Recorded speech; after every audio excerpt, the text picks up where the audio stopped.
সম্মানিত সুধী, আসসালামু আলাইকুম।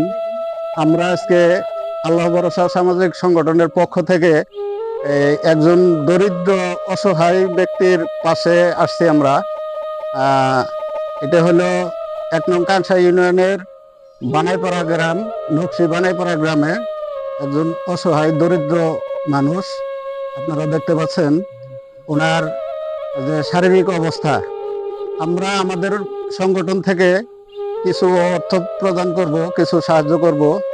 তাই আমি সকল দেশ ও প্রবাসী ভাইদেরকে অনুরোধ করব যে আপনারা এরকম দরিদ্র লোকের পাশে দাঁড়াবেন।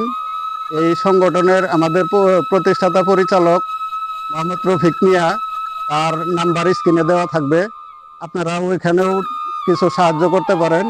আমরা এরকম লোকগুলারে খুঁজে খুঁজে বের করে আমরা নিয়মিতভাবে সাহায্য করে আসছি। আপনারা দোয়া করবেন আমরা যেন অদূর ভবিষ্যতেও এরকম কার্যক্রম চালিয়ে যেতে পারি। তো ধন্যবাদ, সকলের কাছ থেকে বিদায় নিচ্ছি। আসসালামু আলাইকুম।